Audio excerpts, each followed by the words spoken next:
The wrapping paper tore in slow motion. My father's fingers fumbled at the ribbon, his smug grin fixed in place. My mother leaned closer, eager to watch me crumble. My sister, clutching her shiny new house key like a crown jewel, barely hid her smirk. Inside the box lay a folder, a thin one, just a few sheets of paper bound with a clip. He pulled them out. He read the first line, and the color drained from his face. That was the moment I had been starving for. It started 20 minutes earlier, under twinkling lights and forced laughter. My parents always loved Christmas, because it wasn't about giving, it was about control. The rituals, the order, the spotlight fixed firmly on my sister. She opened the biggest gift first, a velvet box. Inside it, a golden key. "We bought her a house," my father announced proudly, chest swelling as if he'd built it with his bare hands. "You'll understand someday." The room erupted in congratulations. My sister squealed. My mother dabbed at fake tears. And me? I just sat there, nodding, my smile stitched in place like a mask. 9 years I'd been saving, scraping every paycheck, working 2 jobs while my sister bounced from one failed scheme to another, always rescued at the last second by their money. I never asked for help, never expected it. But hearing those words, "We bought her a house," wasn't just unfair. It was betrayal sharpened to a blade. I'd seen the signs long before that morning. Every holiday, she got the front seat of their affection. The extra allowance, the quiet bailouts when her debts piled high. The whispers of, "She just needs more support than you do." And me? I was praised for my independence, which, in their language meant, "You'll get nothing, but you won't complain." I told myself it didn't matter, that I'd build my own life with my own hands, until I saw the mortgage papers. I found them weeks before Christmas, buried in my mother's desk while helping her search for old receipts. Not addressed to her, not addressed to my father, addressed to my sister. Their names were the guarantors. The down payment came from their account. That was when I stopped pretending. I didn't scream. I didn't confront. I learned. I dug into their finances, my father's hidden accounts, my mother's emergency fund.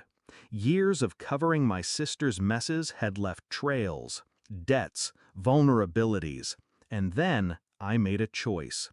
If they were going to treat me as the outsider, I'd show them what an outsider can do. Christmas morning was the stage. I handed my father the box with both hands. "This one's for you," I said softly. He thought it was peace. He thought it was forgiveness wrapped in shiny paper. He thought I was still the obedient child swallowing injustice. He was wrong. Inside the folder was a gift only I could give. Every receipt of their financial favoritism. Every transfer that drained their accounts into my sister's hands. Copies of mortgage documents, highlighted in red. Bank statements, notarized. Proof of tax fraud. Deductions they'd claimed illegally, thinking no one would notice. And on top, the final sheet, a letter from my lawyer. A formal notice of the investigation already underway. I watched the change in his face as he flipped through each page. The way his smile faltered, his lips tightened, his eyes darted to my mother, then to me. My mother reached for the papers, panic sharp in her voice. "What is this?" I leaned back in my chair, calm. "It's everything you thought I didn't see." My sister snatched the folder, skimmed the pages, then spat venom. "You're jealous! Pathetic!" I laughed. Quiet. Cold. "No. I'm prepared." The room turned heavy. The tree lights flickered. The carols on the speaker sounded absurd against the silence pressing down. My father's voice cracked. "You'd destroy your own family?" I met his stare, unblinking. "No, you did that years ago.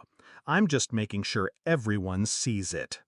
He opened his mouth to roar, but stopped, because he knew. The evidence wasn't just in my hands anymore, it was already gone, shared, safe, untouchable. Their empire of favoritism was collapsing, and they couldn't control the story this time. I rose from my chair, walked past the tree, past the stunned faces frozen in disbelief. At the door, I paused. "You wanted her to have a house?" I said, my voice steady, sharp. "Then she can live in it when you're both paying fines and scrambling to keep the lights on." My sister screamed my name. My mother begged. My father cursed. I didn't look back. Some people think revenge is loud. It isn't. It's quiet. It's calculated. It's the silence in a room when the truth finally detonates. That Christmas morning, I didn't just give a gift. I gave them the mirror they'd spent their lives avoiding, and I made sure they couldn't look away. Do I regret it? No.